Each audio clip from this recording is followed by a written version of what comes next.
का विवाह भी यहीं पर हुआ था और बहुत मेहनत करके बहुत अच्छी तरक्की भी कर रहा है बालक। भगवान सुखी रखें आपको। यह पूरा संवाद सुनते ही मन में एक साथ कई भाव आते हैं।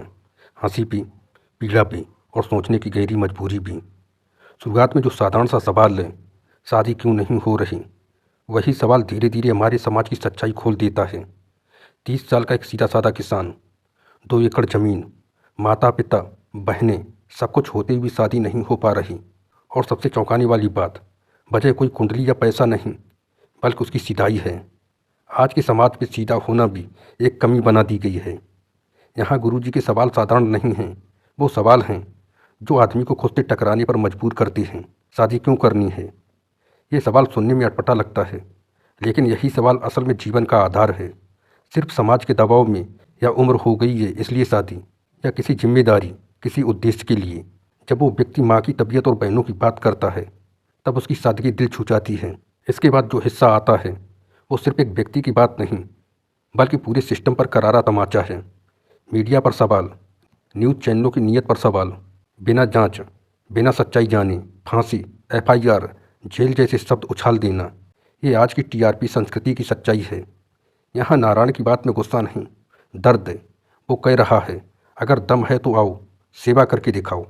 3,000 लोगों को रोज प्रसाद, गरीब कन्याओं का विवाह, वृद्ध माताओं की सेवा, ये सब कोई हेडलाइन नहीं बनती, लेकिन झूठी सनसनी जरूर बनती है।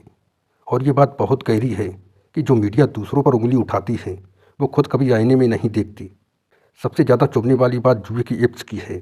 करोड़ों युवाओं की ज़िंदगी बर्बाद हुई, आत्महत्याएं हुई, ज़मीनें बिक गईं, लेकिन वो खबर ब्रेकिंग न्यूज़ नहीं बनती। अगर कोई संत या कथावाचक उसके खिलाफ बोली तो वही अपराध बन जाता है।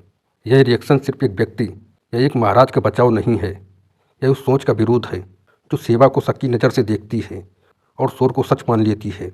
यहाँ कोई आक्रामकता नहीं, सिर्फ एक सीधी अपील है, आओ देखो और समझो। और अंत में गुरु जी का आशीर्वाद, वो सरल वाक्य, चिंता मत करो, शादी हो जाएगी। यही भारतीय परंपरा की खूबसूरती है, भरोसा, धैर्य और आशीर्वाद। यह पूरा संवाद हमें याद दिलाता है कि सच अक्सर शोर नहीं मचाता, वो चुपचाप सेवा करता है। और जो वास्तव में सच को देखना चाहता है, उसे टीवी स्टूडियो नहीं, ज़मीन पर उतरना पड़ता है। तो प्रिय बंधुओं, कैसा लगा आपको ये वीडियो? कमेंट करके ज़रूर बताएं। अच्छा लगा हो तो वीडियो को लाइक करें और चैनल को सब्सक्राइब कर लें। धन्यवाद।